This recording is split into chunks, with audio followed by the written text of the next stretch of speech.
Bonjour à toutes et à tous, bienvenue. Je suis très heureuse de vous retrouver aujourd'hui. Est-ce qu'on m'entend bien? Que le son est bon?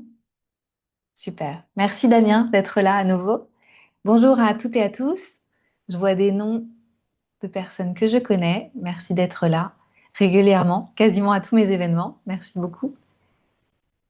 Il y avait plusieurs centaines de personnes inscrites aujourd'hui. Alors je sais que je fais mes webinaires un peu tôt le matin, heure de France, comme je vis à l'étranger, et ça vous permet, vous, de regarder les replays éventuellement. Donc bonjour à toutes les personnes qui sont aussi là en replay.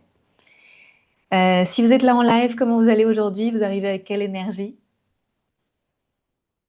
Moi, j'ai eu une petite nuit. Voilà, je sais pas, j'ai pas bien dormi, mais je me suis levée pleine d'énergie. C'est-à-dire que j'avais hâte de ce rendez-vous. J'ai répété ce webinaire avant de vous retrouver et je me sens joyeuse et dans la gratitude de passer ce temps ensemble.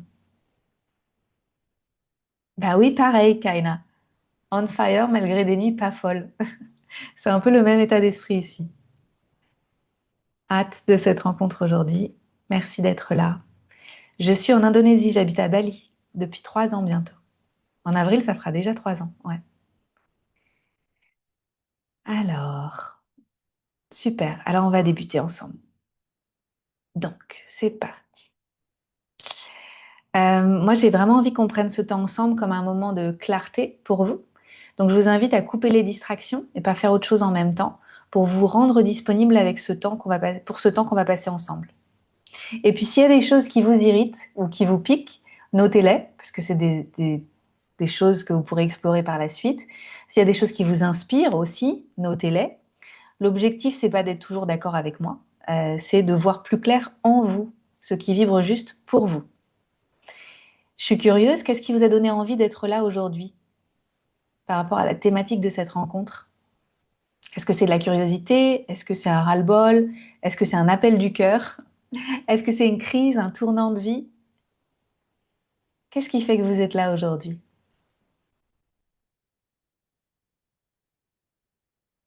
Moi, je suis là aujourd'hui parce que souvent, il y a de la confusion, une grande confusion pour les gens. Et j'avais très envie de remettre de la clarté parce que pour moi, c'est clair en fait. Donc voilà, c'est ça. Je suis là pour ça. Alors, tournant de vie, quoi d'autre? Bonjour.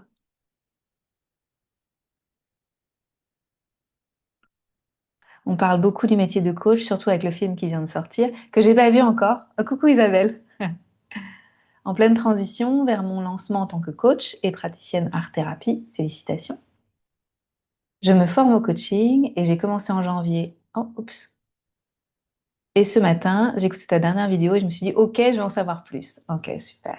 Transition vers le métier de coach de vie. J'ai besoin de remettre de la lumière dans ce que je fais depuis 5 ans. Envie d'intégrer le coaching dans ma boîte à outils. Super. Merci pour vos partages. Une autre question pour vous. Qui sent qu'il ou elle est appelé à plus, mais se sent encore flou et pas forcément prêt à porter la responsabilité de plus? C'est-à-dire pas forcément à l'aise avec la posture juste à adopter. Euh, voilà. Est-ce qu'il y a quelqu'un qui sent qu'il y a un élan vers plus de contribution sans trop savoir la forme, comment, pourquoi? Est-ce qu'il y a ça? Ah, voilà. Là, on a oui. Oui, je ressens cet élan. Euh, je- En train de devenir coach d'ado, oui, déjà naturo, et envie d'accroître ma responsabilité face à l'ombre croissante qui attaque le métier. Je me sens appelée à diffuser plus grand. Mhm. Pour me rencontrer, voir si ma formation de coach from the heart est faite pour toi. Mais en vrai, je viens de m'inscrire à Coach from the Heart cette nuit à minuit. Bienvenue, Michael. Bienvenue. Un élan vers un autre positionnement. Mhm. En pleine formation et besoin d'y croire. Ok, bon. Je pense que ça va vous rebrancher à la bonne source et ça va vous donner beaucoup de clarté. Alors, pour les personnes qui ne me connaissent pas encore très bien, je suis Anne-Claire Méret, je suis coach. J'ai débuté comme naturopathe et puis j'ai ajouté de l'EFT et puis le coaching à ma pratique. Je suis coach depuis 2017 et ma passion pour cette vocation n'a pas diminué depuis 2017. J'aime par-dessus tout accompagner les gens à changer, en se posant des bonnes questions, celles qui permettent d'interrompre le flot de pensées qui sont incessantes et de trouver d'autres perspectives en soi. Moi, je crois beaucoup qu'on a déjà toutes les réponses en nous, mais qu'on manque souvent de clarté et qu'on a des difficultés pour se mettre en action. Et l'art du coaching, ça m'aide au quotidien depuis 2017. Ça me permet d'avoir des outils précieux. Alors, je vous invite à prendre note parce que moi, je vais vous faire travailler aujourd'hui. On va commencer par 3 explorations. Voilà la première exploration. On va prendre la température. L'idée, c'est pas de porter un jugement sur ce que vous vivez, c'est d'être là juste pour observer et vous suivez le fil et vous allez voir là où je veux vous emmener. Une question pour vous. Sur quel sujet vous vous plaignez en ce moment?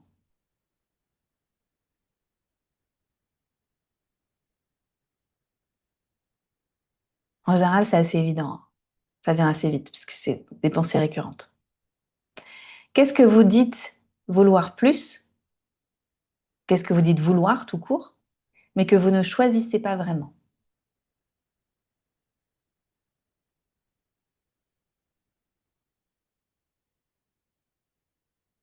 Et où est-ce que vous attendez encore de l'extérieur que quelque chose change pour que vous alliez mieux?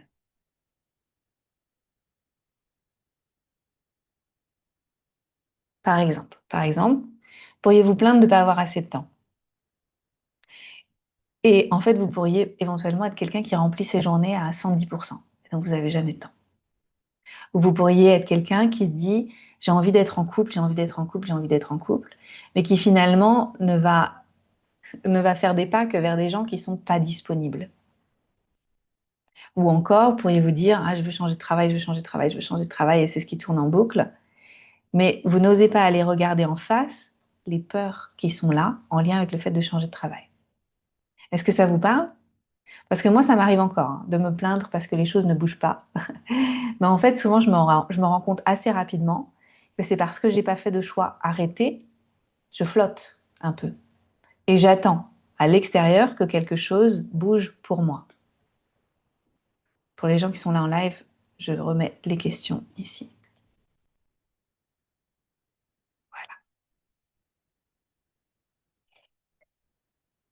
Alors, c'est comme ça que la plupart des gens fonctionnent aujourd'hui, quasiment tout le temps, 100% du temps. Peut-être pas vous, parce que vous êtes déjà sur un chemin, vous avez décidé de prendre votre vie en main. Certaines personnes ici se sont déjà reconverties, ont déjà acquis des outils qui sont hyper précieux. Mais si vous prenez une personne lambda, en francophonie, en France, en Belgique, au Canada, beaucoup de gens suivent juste le mouvement, tout simplement. Ils fonctionnent en mode pilote automatique sans vraiment remettre les choses importantes en question et reprendre leur vie en main. Et si vous saviez le nombre de personnes qui m'écrivent sur les réseaux sociaux, en message privé, parfois depuis des années, avec le même problème sans passer à l'action, c'est énorme, énorme. Donc, il y a un vrai besoin. Ah, pardon, peut-être que je ne les ai pas mis pour tout le monde. Everyone. Voilà. Oui, il y aura un replay. Alors, je continue. Donc ça, c'était l'exploration numéro 1. Super important. On va avancer avec l'exploration numéro 2. Alors, pour moi, si aujourd'hui il y a des gens qui se prennent pour des sauveurs, des gourous, même si j'ai pas de problème avec le mot gourou, parce que à l'origine, gourou, c'est celui qui met de la lumière sur les choses, qui met de la lumière sur l'ombre. Donc c'est très important. Ah, mais je vais y venir, Sabrina.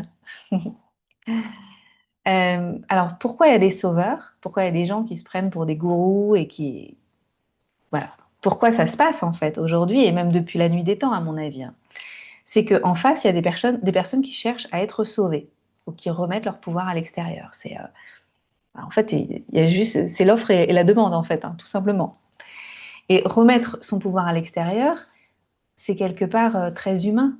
Et c'est pas être une personne faible que de faire ça. Parce que c'est simplement croire que quelqu'un va venir nous sauver de notre situation, nous réparer, nous motiver, nous rassurer. Alors ça peut venir sous la forme d'un patron, d'un gouvernement, d'un compagnon ou d'une compagne, ou même d'amis.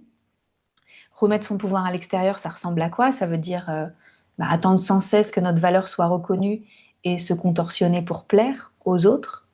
Ça veut dire suivre des règles souvent qui n'ont pas de sens. Je pense notamment aux règles du gouvernement, par exemple. Ça veut dire aussi suivre, avoir cet attachement aux réseaux sociaux, aux likes, aux gens qui vont nous suivre et nous valider, par exemple. Ça, c'est vraiment aussi dans la relation de oh, sauvez-moi, aimez-moi, montrez-moi que j'ai de la valeur. Alors, mes questions pour vous, à qui donnez-vous votre pouvoir? À qui donnez-vous votre pouvoir?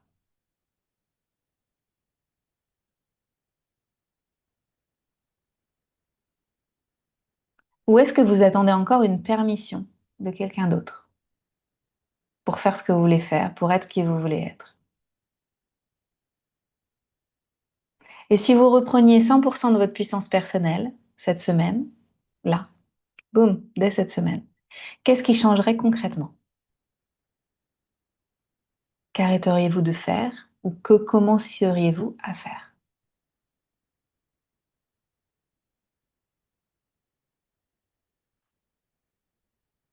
Alors, il y a des réponses qui vous viennent?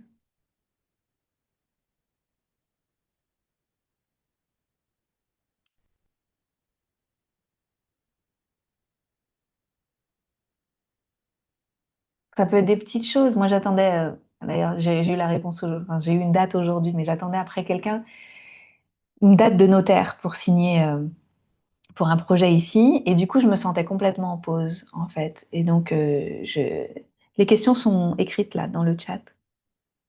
Ou est-ce que vous attendez encore une permission? Et donc, comme j'attendais auprès de cette personne et que ça me frustrait énormément que le projet n'avance pas, moi, je mettais tout le projet en pause.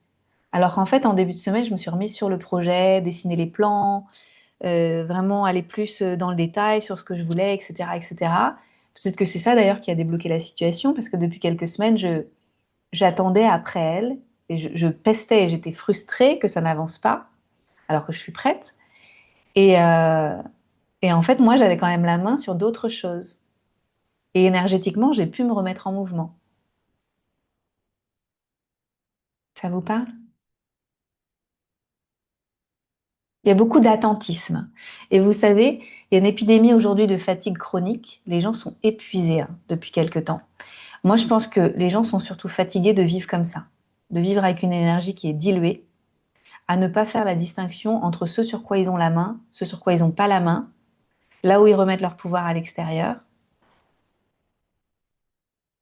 et ils ont du mal à être vraiment responsables de leur expérience. Qu'est-ce que vous en pensez?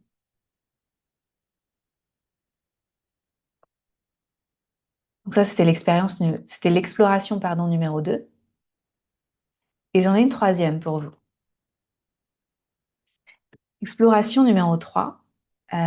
Moi, je pense qu'on est toutes et tous comme des émetteurs radio. Si vous voulez écouter du rap, vous allez vous mettre sur la radio rap. Si vous voulez écouter du classique, vous allez vous mettre sur la radio classique. Vous faites la démarche de tourner l'émetteur pour recevoir ce que vous voulez recevoir comme type de musique. C'est la même chose avec nous. La vie, elle va nous renvoyer une certaine musique en fonction de notre fréquence intérieure. Des pensées qui vont tourner en boucle, des croyances qu'on va nourrir, des histoires qu'on va se raconter toute la journée. Et on va avoir de plus en plus de ça. Moi, j'utilise beaucoup Spotify. Alors, je ne sais pas si vous aussi vous utilisez Spotify, mais si je me mets à écouter du R&B, j'aime beaucoup le R&B, je vais avoir davantage de R&B qui va m'être suggéré. Si je me mets à écouter des chansons sur l'abondance, que j'aime aussi, je vais en avoir plus. Voilà, genre l'abondance de chansons sur l'abondance. Ce que j'ai beaucoup en ce moment, et d'ailleurs, elles sont super. Et honnêtement, je pense que je ferais mieux de choisir de me concentrer sur des chansons sur l'abondance que sur les dramas amoureux des chansons R&B. Soyons clairs. Alors vous, vous êtes branché sur quoi en ce moment? Si votre vie était une station de radio, ce serait quoi comme style? Est-ce que ce serait stress, urgence, stress? Est-ce que ce serait des pensées de manque? Sérénité? Super. Est-ce que ce serait ah, je dois faire ci, je dois faire ça, des je dois, il faut que un jour je passerai à l'action, légèreté, sérénité, on a des choses positives. Quelles sont les phrases, pour identifier ça, c'est quelles sont les phrases qui reviennent le plus en boucle dans votre tête au quotidien? S'il y en avait 4 ou 5,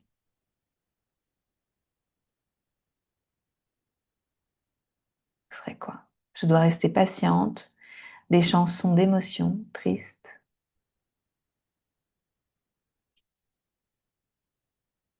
Qu'est-ce que je fais bien? Ah, c'est une bonne question. Je vais y arriver, ça viendra. Découragement.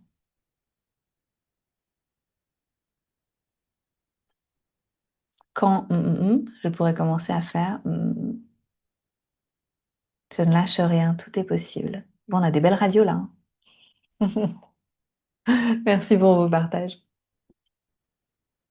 Ces phrases qui tournent en boucle dans votre tête, c'est important de réussir à les regarder, prendre le temps de les observer, d'observer d'où elles viennent aussi, depuis combien de temps elles sont là, si elles ont été apprises quelque part, et si on veut bien les remettre en question. Parce que si elles nous plaisent et qu'elles sont positives, on les garde, c'est des ancrages.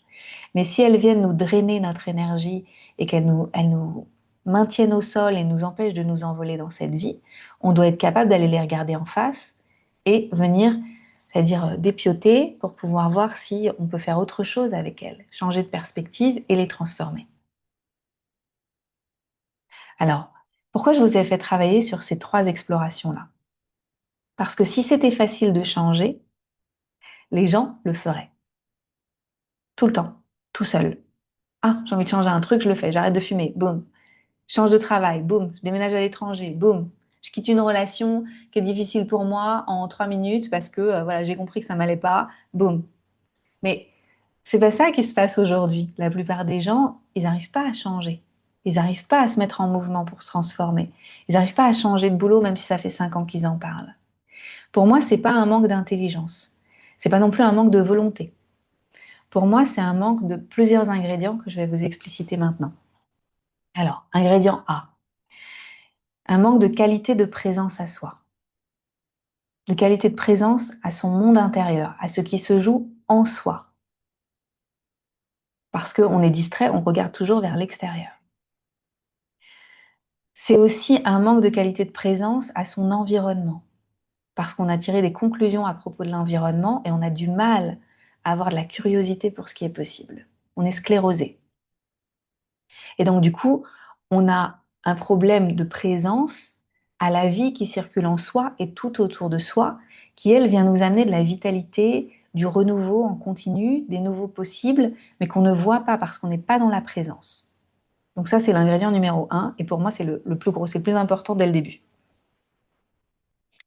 B, deuxième ingrédient, c'est la capacité à se poser les bonnes questions. Celles qui nous permettent d'interrompre le flot de pensée, d'arrêter la radio pour un instant, de voir un peu ce qui est en train de se jouer là, prendre du recul. Et pour ça, quand on se pose des bonnes questions, ça nous permet d'arrêter. En fait, on crée un espace entre les pensées.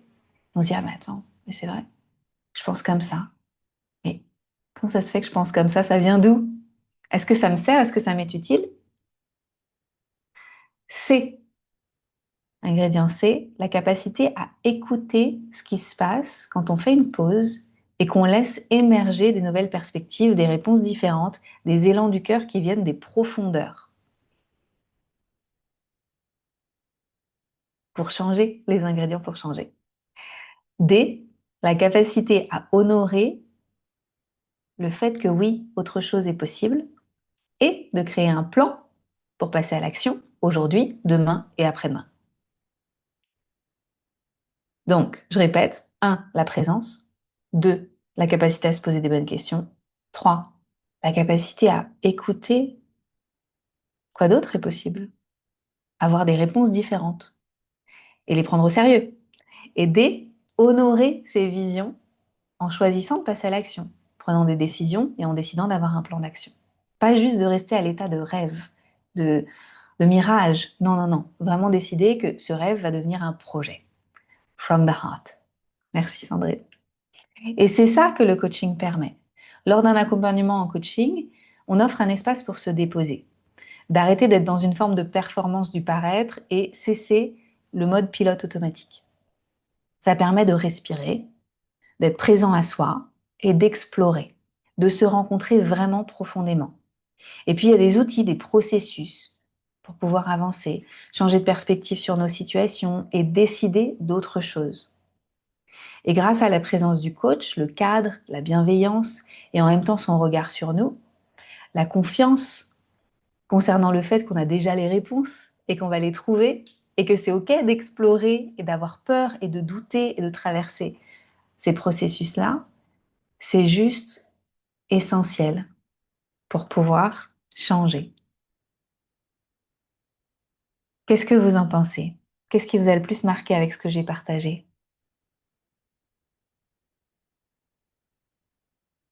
J'aime et résonne avec cette approche d'exploration. Ouais. Est-ce qu'il y a une phrase en particulier qui vous a marqué depuis le début, peut-être que vous avez noté dans vos cahiers? Est-ce qu'il y a quelque chose qui, pour vous, a émergé ou vous vous êtes dit, mais bien sûr, mais je pense pareil, c'est exactement ça. Écoutez les élans du cœur, ouais. Si on écoutait plus les élans du cœur, moi je pense que chacun, chacune serait à sa place. Et le fait d'être à sa place, ça donne envie vraiment de donner le meilleur de soi. Quand on donne le meilleur de soi, ça invite implicitement les voisins, les voisines à se dire, mais moi aussi, en fait, je me rends compte que je donne pas mon meilleur, donc j'ai envie de donner mon meilleur maintenant. Et c'est, ouais, hyper important. Stop au pilote automatique, la présence à soi. Ce rêve va devenir un projet. Écoutez ce qui se passe quand nous faisons une pause. Mhm. Écoutez ce qui pousse fort en moi. Merci. Merci pour vos partages. Alors, je continue. Partie numéro 2. Ça, c'était la partie numéro 1, il y en a 4. Partie numéro 2, la crise du coaching, pseudo-crise. Alors, le problème pour moi, c'est pas le coaching en lui-même, parce qu'on vient de voir à quel point c'est utile le coaching. Le vrai problème pour moi, c'est le flou et les amalgames, parce que souvent, tout est mélangé. Pour les gens de l'extérieur qui connaissent pas ce type de métier, tout est mélangé. Alors ensemble, on va expliciter des choses qui en général sont pas très claires. Donc c'est parti.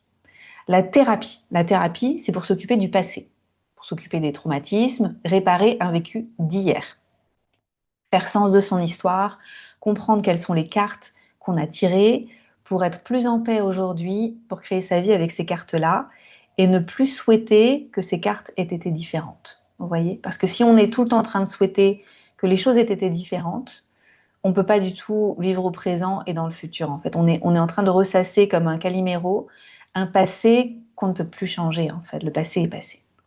Moi, je pense que tout le monde devrait aller en thérapie, clairement. Tout le monde en a besoin. Moi, j'y suis depuis la fin de ma vingtaine et je continue toujours. Avant, c'était toutes les semaines, hein. Au début, c'était toutes les semaines. Maintenant, c'est tous les 2 mois. Mais j'ai bien prévu de faire ça pour toujours. En fait, c'est vraiment important parce que on continue en fait de nettoyer des couches, de se rencontrer différemment, d'être là pour soi aussi quand il y a des choses du passé qui viennent se réveiller. Et c'est très important. Ensuite, le consulting. Alors, le consulting, c'est apporter des solutions, des stratégies, des recommandations. Un consultant, il va analyser le problème, il va vous dire quoi faire. Voilà. Il va vous fournir un plan, une méthode, des outils.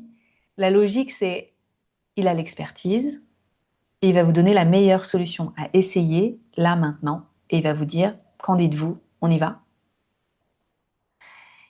Et pour moi, par exemple, les naturopathes, moi qui suis naturopathe, je peux vous dire, c'est dans cette catégorie-là. Parce qu'on fait un bilan de santé pour évaluer la situation et on donne des recommandations. Voilà. Les naturopathes ne sont pas des coachs. Les naturopathes sont des consultants.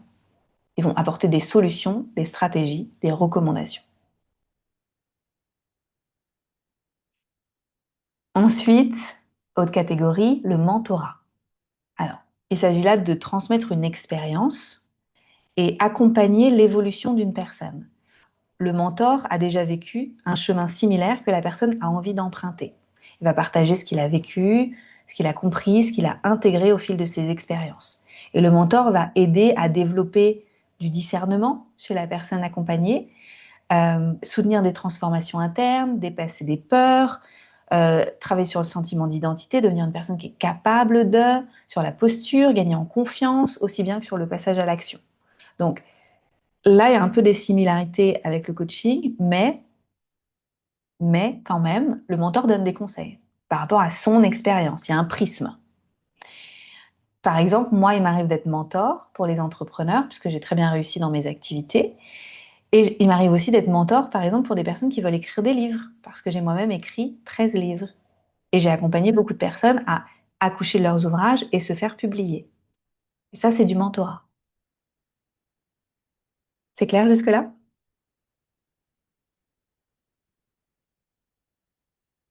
Super. Ensuite, le coaching.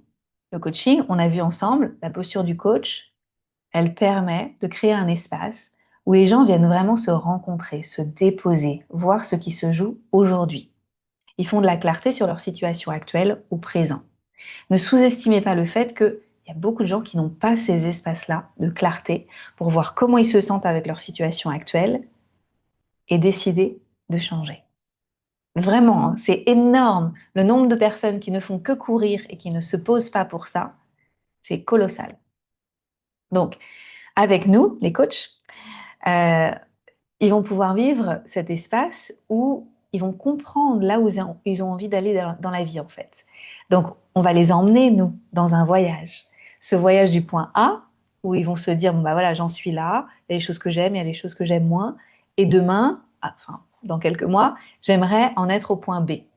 Voilà. Et donc, nous, on va leur faire ce voyage en leur permettant de rencontrer leurs forces, de préciser leur vision, d'honorer leurs valeurs, de prendre des décisions et de se mettre en mouvement pour passer à l'action. Et le plus important, c'est pas forcément l'accomplissement du point B, c'est qui ils sont devenus pendant le voyage. C'est leur évolution. C'est le fait de devenir quelqu'un capable de créer ce qu'il veut pour sa vie, en fait. C'est juste magique. On les apprend à développer des qualités d'être, une forme de regard sur la vie en se posant des questions, changeant de perspective et décidant de passer à l'action. Et c'est un cadeau après pour la vie une fois qu'ils savent le faire. Ça ne veut pas dire qu'ils n'auront plus jamais besoin de coach, mais ça veut dire que c'est très impactant pour un futur d'avoir travaillé en coaching avec quelqu'un. C'est tellement transformateur. Après, ça nous reste longtemps. Je ne sais pas si ça vous est arrivé. C'est ce qui a changé ma vie, dit Sabrina. Bah oui, bah moi aussi, hein. Parce que travailler avec des coachs, en fait, ça m'a vraiment permis de me rendre compte à quel point j'étais engluée parfois et qu'il y avait toujours une autre perspective, mais que j'étais pas capable de l'avoir toute seule. Et le fait d'avoir ces espaces où on m'a tendu un miroir, un gain de temps énorme et d'énergie.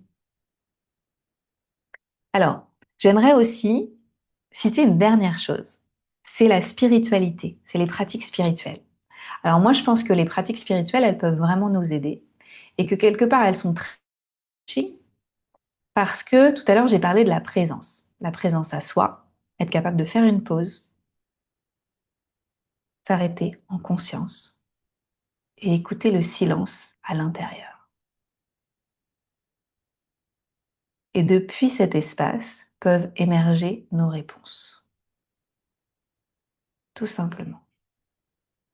Donc, les accompagnements spirituels nous aident aussi à avancer pour se transformer.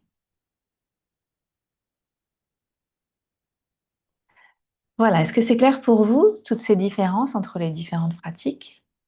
Parce que la plupart des gens aujourd'hui mettent tout dans le même sac, hein. C'est une soupe. Et il y a beaucoup d'accompagnants qui donnent des conseils, mais qui se disent coach. Il y a aussi des gens qui tirent des cartes de tarot et qui se disent coach. Donc il ne faut pas tout mélanger. C'est pas la même chose. Le manque de distinction entre les différentes disciplines, pour moi, c'est vraiment au détriment de nos professions. Parce que le public va penser qu'un seul accompagnant peut les aider à faire tout le boulot, alors qu'en réalité, pour traverser des vraies transformations, il faut souvent plusieurs espaces, plusieurs compétences, plusieurs angles.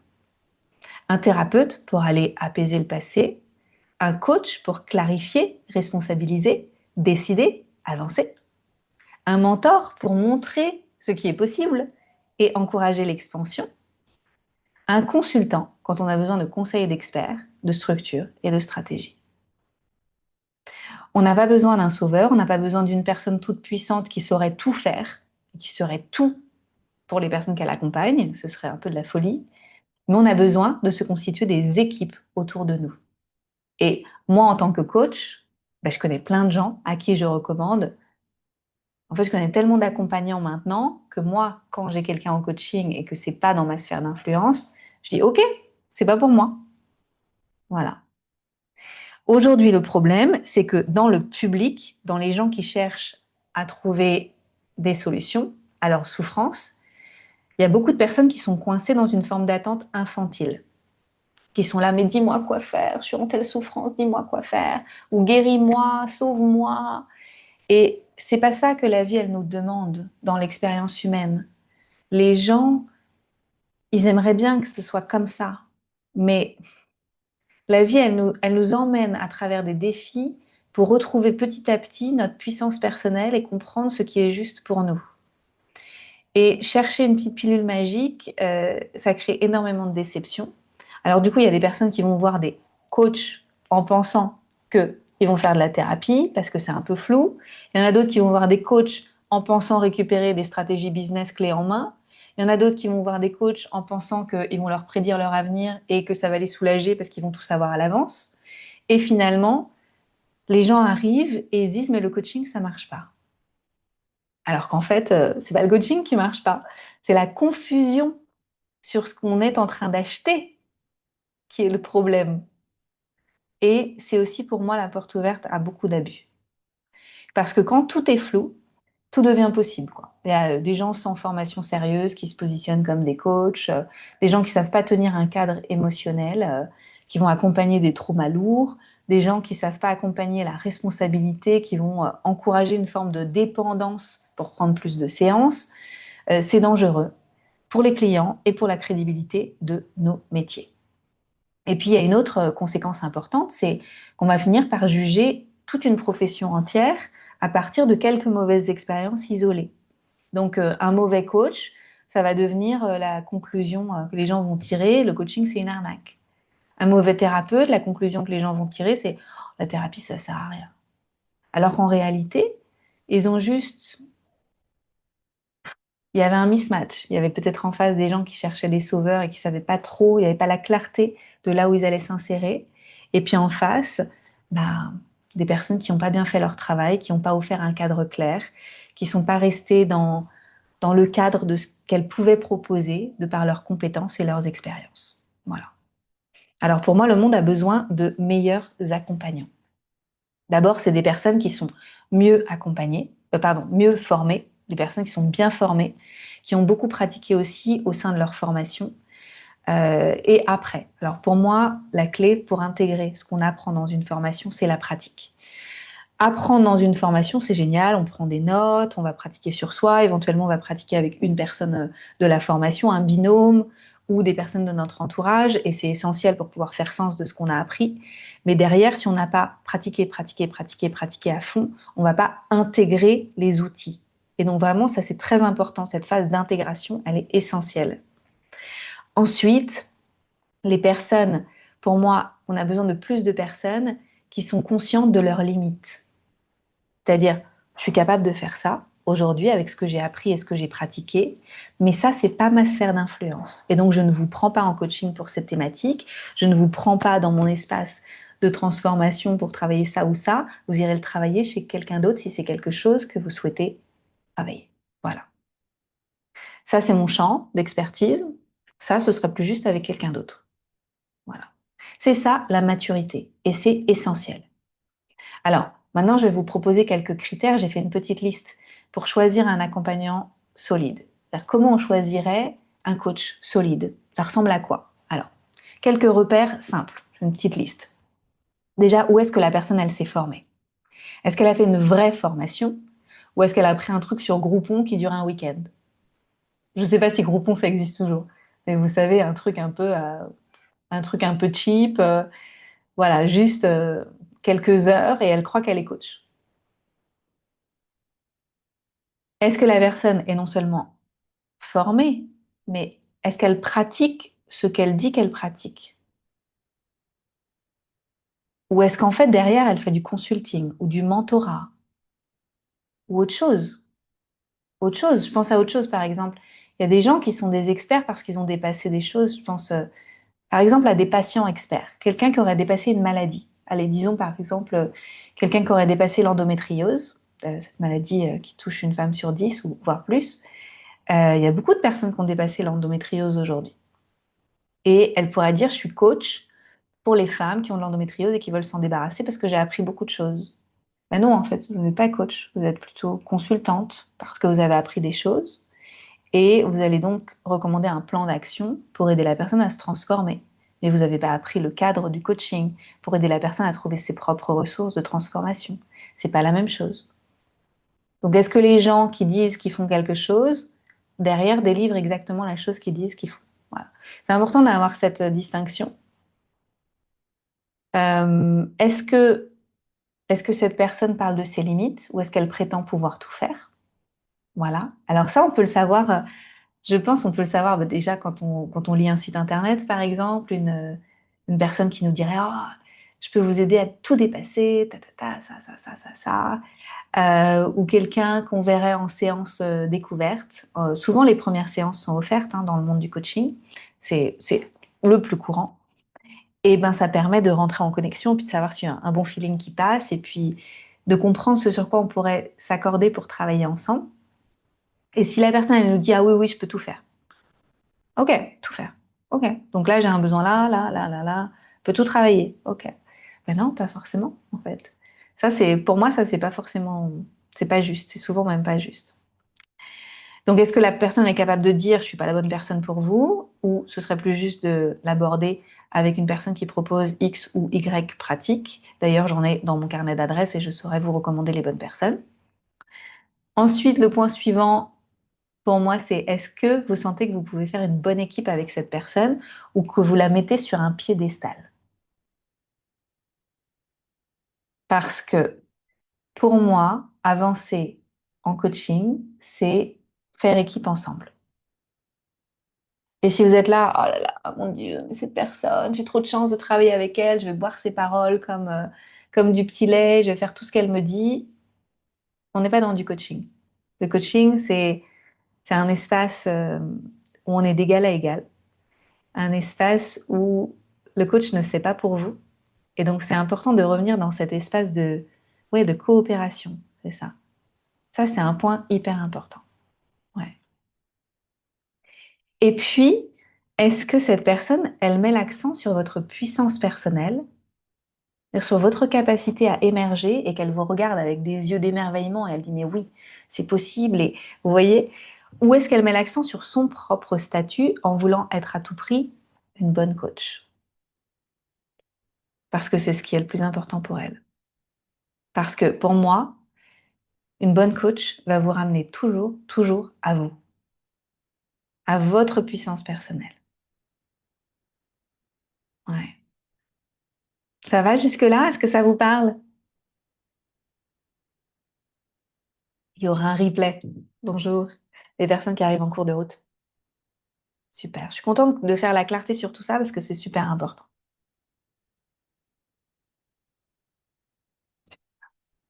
Donc maintenant, je vais parler de l'avenir du métier de coach. Le monde a énormément changé en quelques années. Moi, je suis dans l'accompagnement depuis une douzaine d'années. Il y avait assez peu de personnes qui travaillaient en ligne à l'époque. Maintenant, c'est presque évident de travailler en ligne. Beaucoup de gens ont des cabinets et travaillent aussi en visio. Voilà, on fait un peu les deux. On fait des workshops, des ateliers en présentiel et en même temps, on travaille en ligne. Donc, voilà, les choses ont beaucoup, beaucoup changé depuis le Covid. Il y a aussi une abondance d'offres aujourd'hui. Donc, il y a de plus en plus de personnes qui proposent des accompagnements de toutes les couleurs. D'ailleurs, les gens sont un peu perdus en face quand ils cherchent à se faire aider pour un chemin de transformation. Moi, je pense que c'est pas une mauvaise chose le fait qu'il y ait de plus en plus d'offres. Parce que plus on en entend parler, plus ça ouvre la conscience sur certaines thématiques et sur ce qui existe, ce qui est disponible. Ça veut aussi dire qu'il faut être particulièrement clair pour qui sait et pour qui ne sait pas, nous, en tant que coach.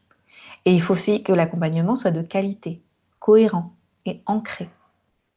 Parce que s'il y a plein d'offres, pour comment les gens ils vont nous sentir, nous percevoir, comment ils vont être plus attirés par notre offre que par quelqu'un d'autre. Ça va être la clarté, la cohérence. Hyper important. Ensuite, ce qui est relativement nouveau aussi dans le paysage, c'est l'intelligence artificielle. Alors, c'est nouveau, ça fait pas longtemps que c'est vraiment là, disponible pour tout le monde. Beaucoup de gens maintenant utilisent ChatGPT et les autres concurrents en intelligence artificielle comme leur confident, leur thérapeute, leur coach, leur consultant. Alors, l'intelligence artificielle, ça va produire des réponses, des stratégies, du contenu, mais ça ne produira jamais le même effet qu'une présence humaine régulée. Plus le monde va devenir technologique, plus la présence humaine va devenir précieuse. Moi, je ne suis pas anti-intelligence artificielle, je l'utilise avec discernement. Et ça ne remplacera jamais, jamais la présence humaine. Alors oui, un outil d'IA peut nous donner une feuille de route, des informations, mais ne va jamais être capable de percevoir la finesse des choses. Il ne pourra pas sentir quand vous vous mentez. Il ne pourra pas sentir... En fait, déjà, il faut comprendre, ces outils-là, ils sont programmés pour aller dans notre sens. Donc, voilà. Mais il ne pourra pas vous regarder dans les yeux quand vous êtes en train de fuir votre vérité. Il ne pourra pas tenir un silence quand vous êtes sur le point d'avoir à faire un vrai choix de cœur. Et on ne va pas remplir avec autre chose. Un coach, un bon coach, sera là en train d'attendre que vous décidiez pour vous ce qui est juste, dans cet inconfort qui est tellement important. Et en même temps, avec un cadre qui crée de la confiance et où c'est possible de choisir un chemin de vie différent. Alors, je vais partager un exemple personnel, intéressant pour illustrer. En novembre dernier, j'ai vécu une rupture. J'ai compris que euh, dans cette relation, je m'étais abandonnée et j'avais beaucoup excusé le manque de considération de cette personne et son incapacité à me montrer qu'il tenait vraiment à moi. Et comme j'ai pas envie que ça se reproduise, que je suis une personne proactive dans le changement et que je vais pas attendre de me prendre un autre mur pour pouvoir transformer quelque chose, j'ai créé autour de moi une équipe pour m'accompagner. Donc, j'ai mon thérapeute. Je disais tout à l'heure que je le vois tous les 2 mois. Du coup, j'ai fait des séances un peu plus rapprochées. J'ai pris un nouveau coach que je vois 2 fois par semaine, pardon, 2 fois par mois. 2 fois par semaine, ce serait beaucoup. 2 fois par mois, qui est spécialiste des thématiques relationnelles. Et puis, j'ai pris un programme de coaching en ligne avec une super femme que j'ai découvert à la même période. Il y avait 5 modules pour explorer. Et cette femme, elle avait aussi un bonus en intelligence artificielle. C'était un bonus qu'on peut ajouter sur ChatGPT et c'est très bien fait. C'est-à-dire que je peux rentrer une situation de vie, quelque chose que par exemple mon ex-partenaire a dit ou fait, comment ça me fait me sentir, etc. Et elle va me donner un score sur 100 de self-abandonment. Donc en français, on pourrait dire un score qui me permet de qualifier un peu le respect que j'ai de moi-même, si je me suis honorée dans cette situation, etc. Et vous savez quoi? J'ai adoré. J'ai trouvé que c'était hyper bien fait, c'est très bien calibré, ça me brosse pas dans le sens du poil. C'est super comme outil, c'est un peu gadget, mais en même temps, ça me fait du bien parce que du coup, j'ai cet espace de réflexion personnelle. Mais jamais ça ne remplacera le travail que je fais avec mon coach et mon thérapeute. Ce qu'ils m'apportent tous les deux est toujours étonnant. En fait, je m'attends jamais. Quand j'arrive et que j'ai une idée en tête sur ce sur quoi j'ai envie de travailler avec eux, je vais le déposer. Mais à l'intérieur, ça m'emmène carrément ailleurs, en fait. Et je ressors toujours en ayant touché des émotions plus profondément avec mon thérapeute et avec mon coach, en ayant compris quelque chose sur moi que j'avais pas vu avant. Et comme c'est aussi beaucoup dans le relationnel qu'on a été blessé dans la vie, pour moi, c'est dans le relationnel qu'on répare. On se sent soutenu. Et d'ailleurs, mon coach en relationnel, en amour, il me le dit souvent, il me dit, c'est un homme. D'habitude, moi, j'ai beaucoup eu des coachs femmes. Et il me dit, regarde, moi, je suis un homme et j'ai fait le travail en tant qu'homme et je veux te montrer ce que c'est qu'un masculin bien positionné énergétiquement. Et un ordinateur ne pourrait pas faire ça, en fait, me permettre d'avoir l'expérience d'un coach homme. L'ordinateur peut partager des concepts, des idées, mais pas incarner quelque chose dont j'ai manqué, qui a créé une douleur et que j'ai besoin de réparer et de comprendre comment j'ai participé à cette dynamique. Vous voyez, c'est très différent en fait. C'est hyper important. Voilà. Euh, oui, c'est ludique avec cet outil. Et tu crois aussi, l'humain sera plus central finalement, exactement. Alors tout le monde ne peut pas se permettre financièrement d'être aussi bien accompagné. Non, mais c'est un chemin, hein, parce que moi, il y a 10, 12 ans, je ne me permettais pas tout ça. C'est un chemin petit à petit, d'abord thérapie, et puis voilà, avec parcimonie, et puis petit à petit, prendre des coachings, etc. Mais on va en parler après, parce qu'en fait, j'arrive avec ça. Parce que pour moi, il y a une évolution dans les challenges les défis qu'on traverse. Donc tout à l'heure, j'ai parlé un peu du profil d'un bon coach, c'est quoi, mais le coach de demain, c'est qui? Pour moi, c'est quelqu'un qui est profondément humain. C'est quelqu'un qui aime les gens et qui veut le meilleur pour eux. C'est quelqu'un qui travaille sur lui en continu. L'idée, c'est pas de chercher la perfection, jamais, mais d'être capable d'être honnête avec soi-même et d'avancer vers une vie plus consciente, plus engagée, plus au service de la vie, d'être un meilleur humain pour mieux contribuer à la société. Pour moi, c'est des personnes qui sont en cohérence.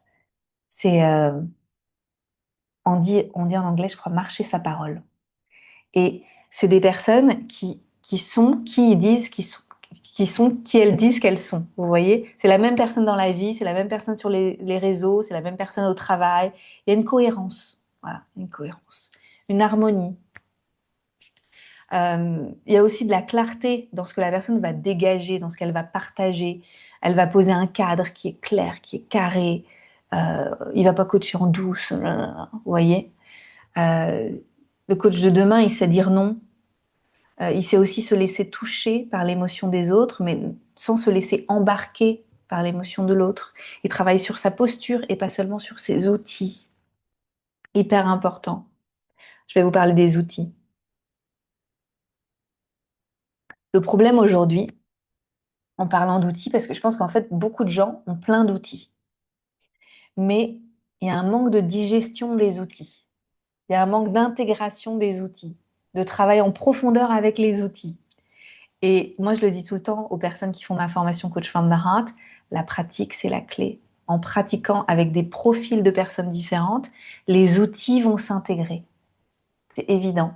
Pour moi qui suis danseuse, donc je fais une pratique de danse de zouk brésilien, j'ai dû apprendre les pas pour danser le zouk brésilien. Et donc, c'était difficile. J'ai fait 1 mois intensif et puis j'ai pris beaucoup de classes pour pouvoir devenir douée, vraiment être une bonne, euh, une bonne partenaire de danse en fait. Et maintenant que j'ai intégré les pas, je suis capable de danser avec le flow en fait, avec les différents rythmes de la musique, les différents partenaires. Je suis capable de faire preuve de créativité, etc. Mais c'est parce que je connais les pas. Si je m'arrêtais à chaque instant en disant attends, c'est quoi celui-là là? C'est quoi celui-là? Parce que je les ai pas assez pratiqués, parce que je les ai pas intégrés, je pourrais pas vivre l'expérience de la danse avec fluidité, avec toute la magie que ça apporte. Vous voyez, c'est la même chose pour moi au niveau du coaching. On doit apprendre les outils, beaucoup les pratiquer pour soi, avec des cobayes, avec des personnes de la formation, etc. Et ensuite, on peut danser en séance. Et là, on devient vraiment doué. Ça vous parle? euh... Alors non, j'ai pas vu le film Gourou. Ça a un peu déclenché ce désir de venir parler de tout ça, mais en même temps, régulièrement, j'aime bien quand même expliciter ce qu'est le coaching, ce que n'est pas le coaching, pour venir remettre les choses un petit peu d'équerre, quoi. Mm, mm. Ouais, super. Il y a aussi des codes sociaux, dit Sophie. Peut-on vraiment être soi-même dans tous les domaines de sa vie? Moi, je pense que oui. Après, il y a une familiarité qu'on va pas avoir. C'est-à-dire qu'en fait, moi, je pense que je suis la même Anne-Claire professionnellement et personnellement, mais je ne vais pas être aussi familière avec les personnes que j'accompagne, en fait. On n'a pas gardé les vaches ensemble ou quelque chose comme ça. Voilà, c'est juste une question de familiarité. C'est tout. Ensuite, partie 4, on arrive à la dernière partie. Alors, il y a une autre chose que j'ai envie d'aborder avec vous, c'est une chose importante aussi. Parce que finalement, si on prend du recul, comme un aigle, euh, beaucoup de personnes aujourd'hui ne voient pas la vie comme une aventure et beaucoup de gens aimeraient ne plus avoir de problèmes et donc aimeraient être sauvés.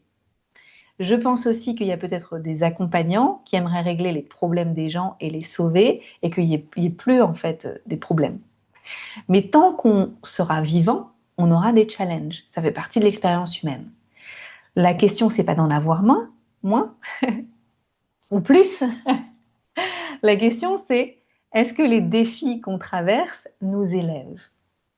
Est-ce qu'ils nous permettent de développer des ressources et d'accéder à des parts en nous qui sont plus résilientes, plus créatives, pour créer des nouvelles étapes de vie?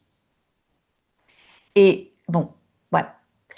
Pourquoi j'en parle? Parce qu'il y a une chose qui me hérisse les poils, pour moi, c'est la médiocrité ambiante dans le monde. Les gens qui passent pas à l'action pour changer les choses qui pourraient en fait changer. Mais comme ils sont englués dans leurs problèmes actuels, ils n'ont pas accès au prochain niveau. Donc, je vais donner des exemples. Tant que les gens auront peur du regard des autres, ils vont pas défendre les pratiques qui leur sont utiles, comme par exemple des pratiques de santé naturelle, etc. Ils vont se cacher, alors que en fait, s'ils assumaient, je pense notamment à la période du Covid où beaucoup de gens utilisaient des remèdes naturels pour pouvoir se prémunir du Covid, et il y a beaucoup de gens qui disaient non, non, mais je peux pas en parler parce que toute ma famille est pro santé conventionnelle, etc., etc. Tant que les gens auront peur du regard des autres, on ne pourra pas se tenir debout et se hisser vers le haut. Vous voyez? Une autre chose, tant que les gens se sentiront dispersés dans leur vie, ils vont préférer procrastiner que se rassembler sur l'essentiel pour vraiment avancer. Vous voyez? Et imaginez que demain, les gens règlent leurs petits problèmes ou leurs problèmes de niveau un peu basique. À quels problèmes futurs qui sont porteurs de sens vous pensez qu'ils vont pouvoir faire face? Et là, ça devient intéressant. Et moi, c'est là que j'ai envie de vivre, en fait.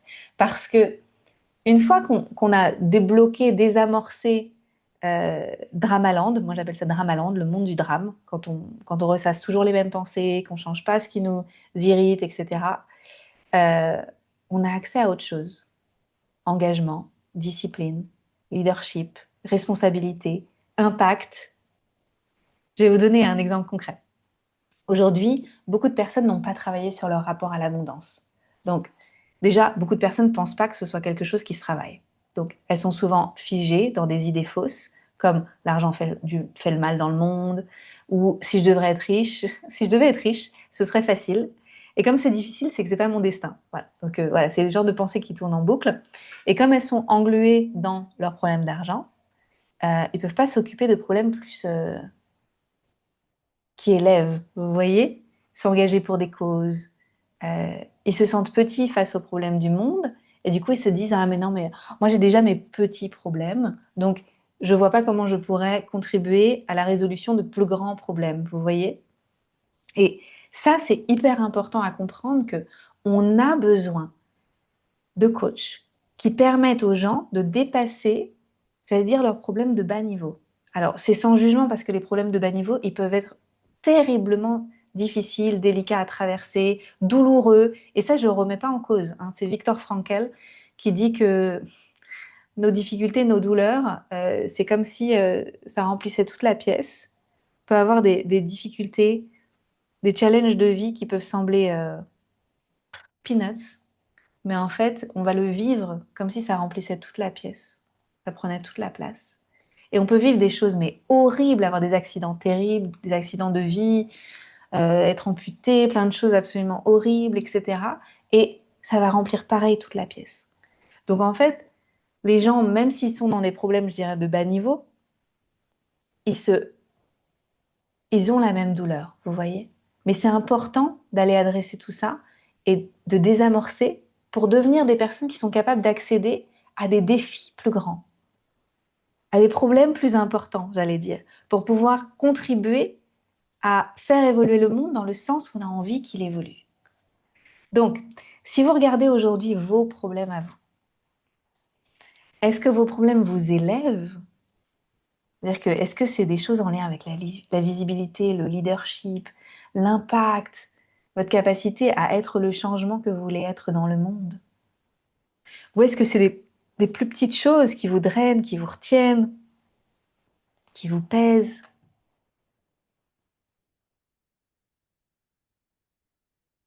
Qu'est-ce que vous avez envie de vraiment changer dans le monde et qui avez-vous besoin de devenir pour pouvoir le faire?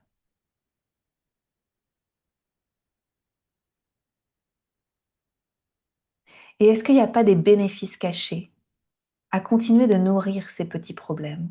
Vous voyez? Mhm. Ouais. Ça, c'est des questions importantes, hein. Et moi, j'ai créé 2 formations de coaching et j'en parlerai tout à l'heure, Coach from the Heart, où pour moi, Coach from the Heart, c'est vraiment pour s'occuper de oh, enfin, de tout, quoi. On accueille quelqu'un qui s'est jamais fait coacher ou qui s'est déjà fait coacher par ailleurs, mais qui est peut-être pas encore super avancé sur le chemin. Et on peut tout travailler, quoi. Les problèmes relationnels, la procrastination, les doutes, difficulté à avoir de la clarté sur ce que les gens veulent vraiment, etc. Et on va les aider. Ils vont partir de ce point A, puis on va les emmener au point B. Mais après, derrière, il y a d'autres choses pour pouvoir s'élever, pour pouvoir avancer. Et ouais, ça c'est puissant. Donc j'ai un programme niveau 2 qui s'appelle Level Up, où on parle de toutes ces thématiques d'impact, d'abondance, de visibilité, etc., etc. Et cetera. Et donc c'est hyper important. Donc voilà, c'était un peu mon coup de gueule parce que si on se maintient collectivement à admettre que ah oui, oh, les problèmes sont lourds, non, non, non, non, non, non, non, non. Et si on se hisse pas vers le haut en disant mais regarde ce problème-là, en fait, ça fait 6 mois que tu le ressasses, est-ce qu'il n'y a pas une autre perspective, est-ce qu'il n'y a pas quelque chose d'autre à faire pour pouvoir s'élever tous et toutes et effectivement donner son meilleur, c'est ouais, hyper important. Ok, alors pour conclure, j'avais envie de vous proposer une petite visualisation. Donc je vous invite à vous installer confortablement. Et puis là, vous pouvez lâcher les stylos, les cahiers, vous revenez juste à vous et fermez les yeux. Et respirez. Prenez un temps pour revenir à l'intérieur de vous.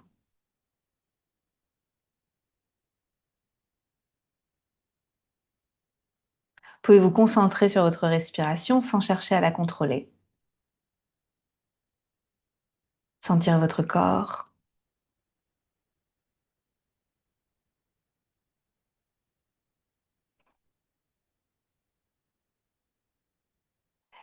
Et vous allez vous recentrer sur vous, sur qui vous êtes aujourd'hui, votre point A, ici aujourd'hui. Et arbitrairement, on va sauter à début février de l'année prochaine et vous allez vous imaginer dans un an. Votre point B. Pas dans une vie parfaite sur le papier, mais une vie que vous sentez profondément alignée pour vous. Et vous allez vous observer dans ce quotidien de cette vie. Vous sentez que vous avez une énergie stable, vous avez de la vitalité, que vous avez de la clarté mentale, que vous êtes moins dispersé qu'aujourd'hui.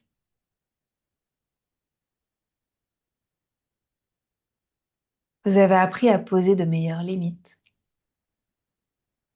Et vous avez arrêté de remettre votre pouvoir à l'extérieur.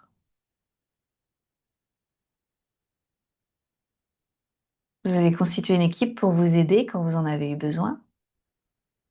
Et vous sentez que vous avez une posture plus adulte, plus responsable, plus proactive.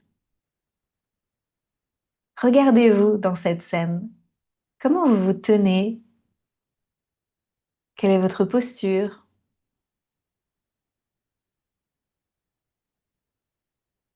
Qu'est-ce qui a changé en vous pour que cette vie soit possible?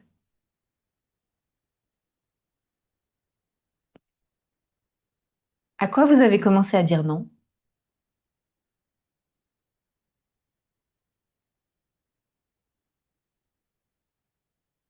Et à quoi vous avez dit un vrai oui?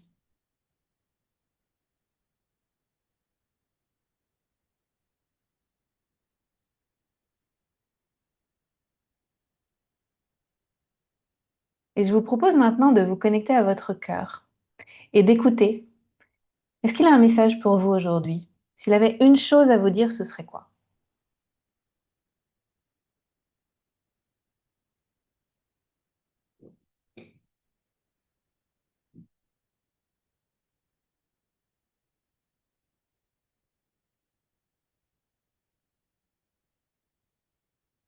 remercier pour ce message. Et quand vous êtes prêts, vous pouvez rouvrir les yeux et revenir au sein de cet espace partagé. Si vous avez envie de partager dans le chat, n'hésitez pas.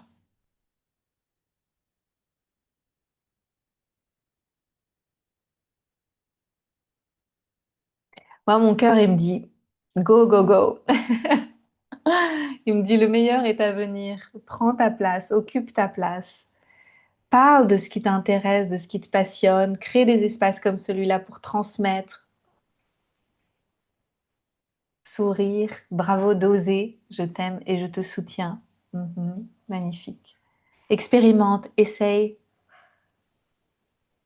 Laisse couler, arrête de te contrôler. Ouvre-toi, apprends à lâcher. Apprends à donner et tu recevras. Mon cœur dit, tu es capable de réaliser ce qui te tient à cœur. Fais-toi confiance, la vie est un chemin.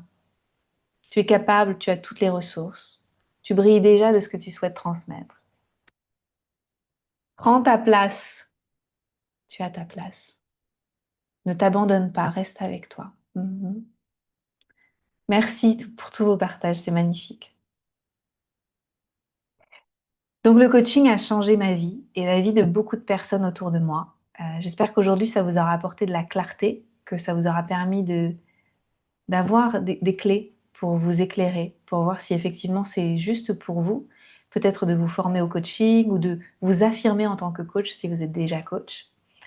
Des personnes que j'ai accompagnées et des personnes qui sont devenues coach auprès de moi, j'ai beaucoup le retour que c'est absolument magique de vivre comme ça. Et j'aimerais qu'il y ait plus de gens qui perçoivent ça et qui ne croient pas que c'est un travail d'illuminer en fait. Quoique, on met de la lumière sur les choses, donc quelque part on illumine. Mais cette magie que moi j'arrive à percevoir à travers le coaching, parce qu'il est incarné, parce que je le vis tous les jours pour moi, parce que en fait, c'est un art de vivre pour moi. J'aimerais que les gens qui regardent avec des regards critiques depuis l'extérieur euh, abaissent leur garde un peu et davantage de curiosité. Mais pour que ça arrive, on a besoin, nous, d'être cohérente, claire, de pratiquer notre art, de l'incarner pour que les personnes en face nous perçoivent comme ça. Vous voyez? Donc c'est un cadeau en fait, cette crise entre guillemets, crise de confiance pour moi. D'ailleurs, il y a un mot que j'aime pas, c'est les tunnels de vente.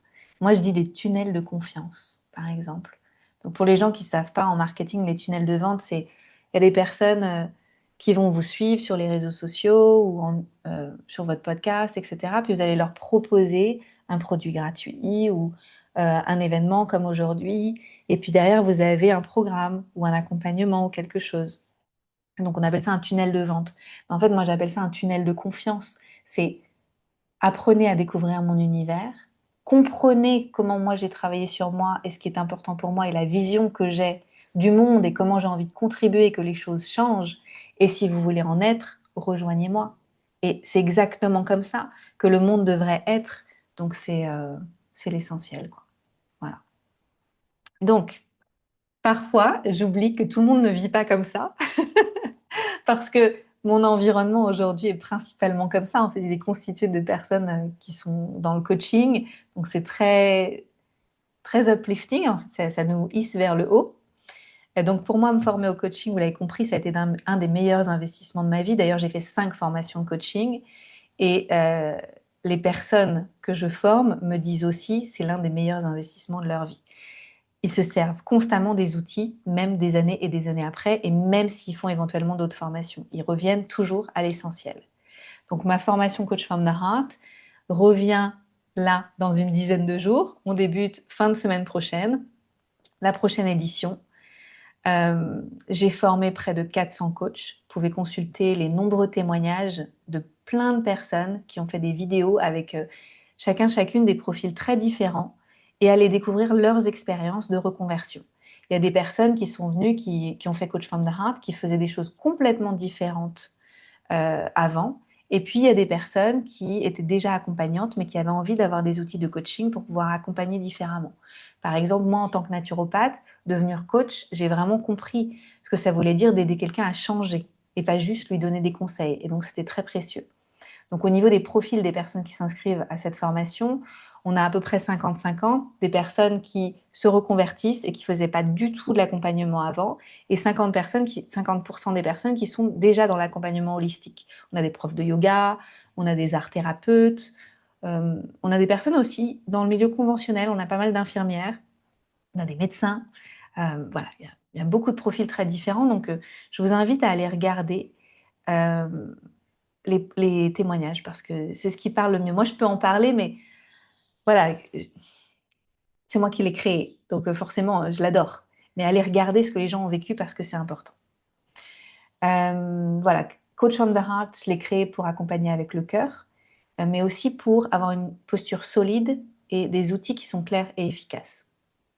Si vous avez besoin de connaître les détails, regardez sur la page de présentation, vous avez le détail de tous les modules, c'est très précis. Si vous avez des questions complémentaires, vous pouvez nous écrire par email, vous pouvez nous écrire sur les réseaux sociaux. Vous pouvez également réserver un appel individuel si vous le souhaitez. À partir de la page de présentation, vous pouvez réserver un appel clarté, c'est gratuit, avec Julia de mon équipe. Je travaille avec Julia depuis 2021. Elle a elle-même fait la formation Coach from the Heart. Et l'idée, c'est pas de vous convaincre, c'est d'apprendre à vous connaître pour voir si la formation, c'est le bon moment pour vous, si c'est un bon match par rapport à votre parcours professionnel et si c'est juste, si c'est bien aligné. Et elle saura vous dire si ça l'est pas. Voilà, ça, c'est très clair. J'adore travailler avec Julia, elle est d'une justesse, elle est très bien positionnée. Donc, allez-y si vous voulez un appel individuel. Merci Caroline. Caroline qui dit, j'avais fait l'appel avec Julia, elle est super. Alors, une autre chose que je voulais ajouter, d'ailleurs, parce que du coup, je vais rebondir, un des grands points forts pour moi de la formation, c'est la communauté. Vous allez rencontrer des personnes qui sont géniales et qui sont vraiment connectées au cœur.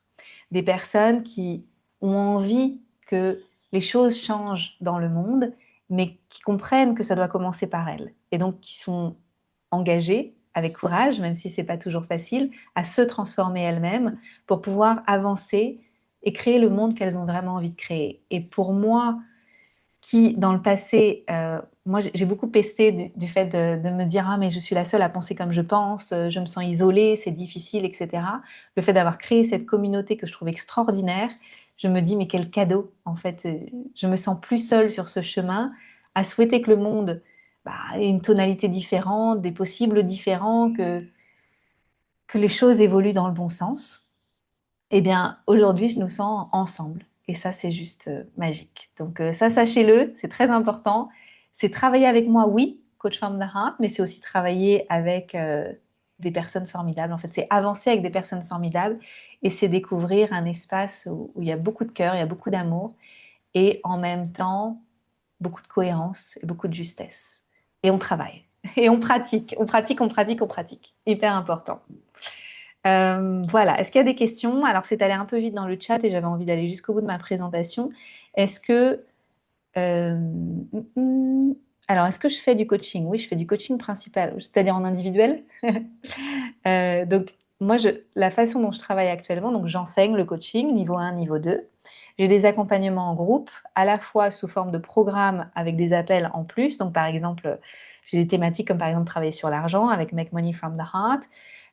Où là, c'est enregistré, plus il y a du soutien au sein du groupe, et il y a un appel, etc. En ce moment, je fais du mentorat depuis début janvier pour 1 an, pour un petit groupe de femmes qui sont entrepreneurs. Donc là, on a des appels toutes les 2 semaines.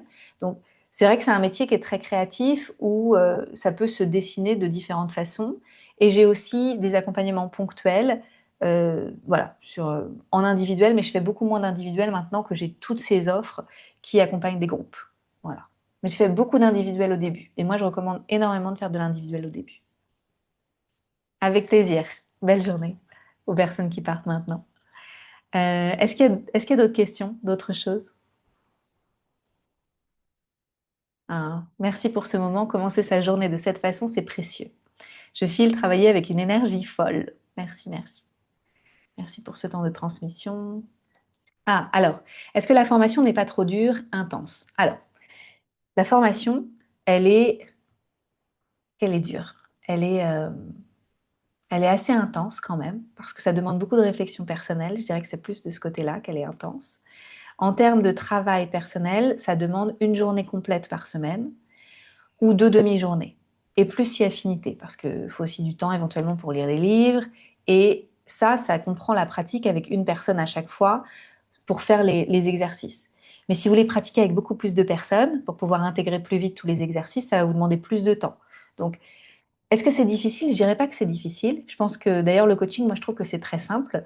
Quand ça devient trop alambiqué, trop compliqué, c'est de la masturbation intellectuelle. C'est pas du tout là qu'on a envie d'être pour le coaching. On a envie de créer une danse qui est fluide, qui est naturelle en fait. Donc on va pas chercher des choses alambiquées. Donc c'est pas difficile, mais ça demande une rigueur et une attention pour pouvoir intégrer les outils de la bonne façon. Voilà, tout simplement.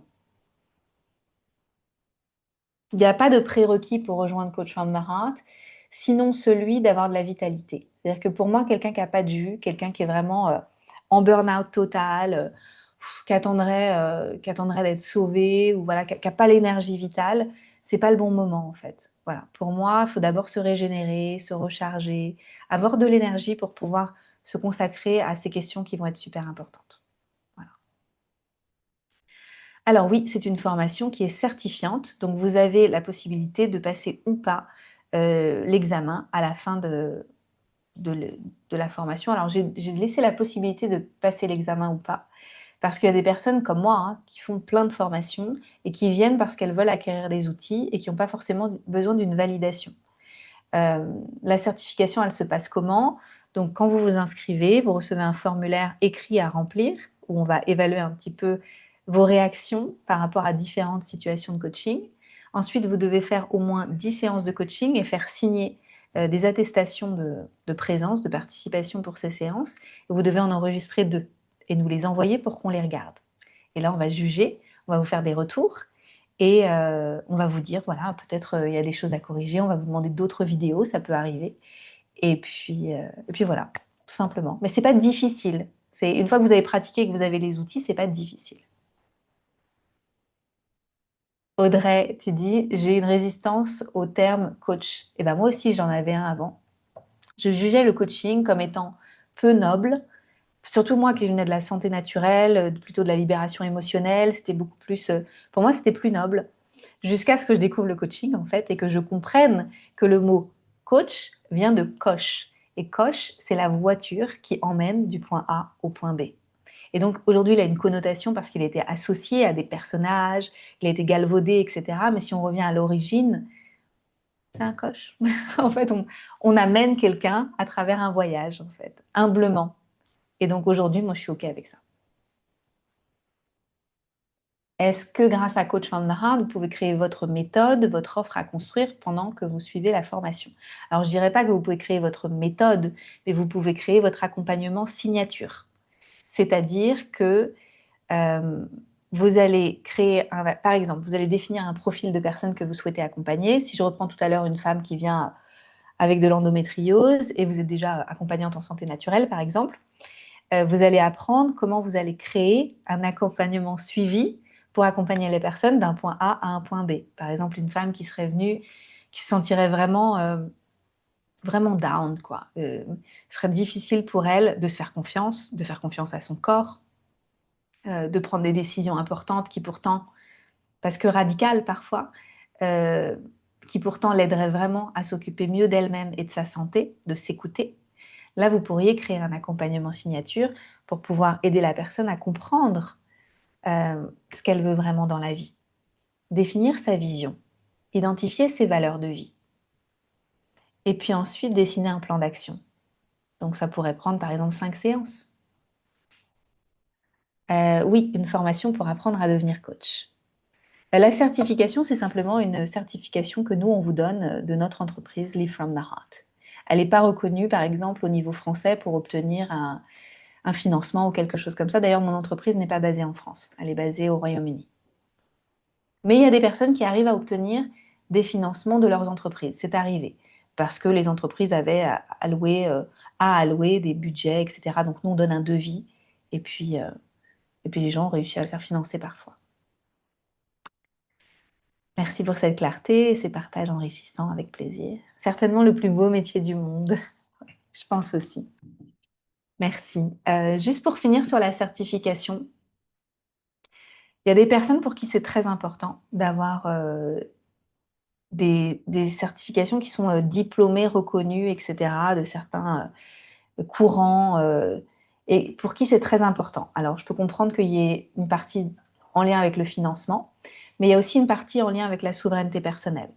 Et pour moi, quand on devient coach, on se rend compte que finalement, on n'a pas tant besoin que ça d'être validé par l'extérieur et qu'en fait, le plus important, c'est que la formation, elle soit solide et qu'on ait ressenti cet élan du cœur et qu'il y ait des confirmations, qu'il y ait des personnes qui sont contents, qui se sont bien installées après, etc., qu'on ne vous lâche pas dans la nature après. Enfin voilà, que tout ça, pour moi, c'est les choses qui sont plus importantes. J'aimerais aussi ajouter que, comme je disais tout à l'heure, les personnes qui ont fait ma formation coach from the heart, qui avaient déjà fait d'autres formations de coaching avant et qui ne pratiquaient pas avant parce qu'il leur manquait quelque chose. Alors, il y a plusieurs choses. Moi, je pense que ma formation, elle permet une fluidité qui apprend à danser en séance, qui vient comme désamorcer une pression que certaines personnes se mettaient parce qu'elles avaient fait des formations de coaching très académiques. Ma formation de coaching, elle n'est pas académique. Les outils sont clairs, précis. Je vous offre des processus, etc. Mais c'est from the heart. Et ce petit supplément, c'est ce qui souvent a donné l'élan de pratiquer et d'être à l'aise dans ces activités à beaucoup de personnes qui nous ont rejoints. Donc ça, c'est la plus belle chose, je trouve, que les personnes m'ont dit. Geneviève, notamment, qui travaille dans mon équipe depuis maintenant 5 ans, elle était déjà coach. Elle a fait Coach from the Heart et avant, elle ne coachait pas. Elle avait 2 formations. Maintenant, elle coach. Donc, en plus d'être mon bras droit, elle est coach. Et voilà. Et elle reste parce qu'elle croit en mon message et en ce qui est si important pour le monde. Donc, c'est pour moi le plus beau témoignage. Voilà, merci d'avoir été présent et présente en live aujourd'hui. Merci de nous regarder également en replay. Je vous invite à nous rejoindre avant le 13 février si vous souhaitez embarquer pour cette aventure ensemble. J'ai hâte de cette nouvelle édition. Moi, j'adore partager à propos du coaching. D'ailleurs, vous avez senti aujourd'hui, parce que je pense que l'énergie est bien passée. Euh, pour moi, ça a été une des meilleures décisions de ma vie. Parce que cet art de vivre m'aide tous les jours. Et ça ne veut pas dire que j'ai plus de problèmes. Ça veut juste dire que je les regarde avec un regard différent et que je m'élève davantage pour pouvoir transcender tout ça et passer à autre chose. Voilà. Merci beaucoup. Je vous embrasse et je vous souhaite tout le meilleur et une très belle journée. À bientôt. Bye bye.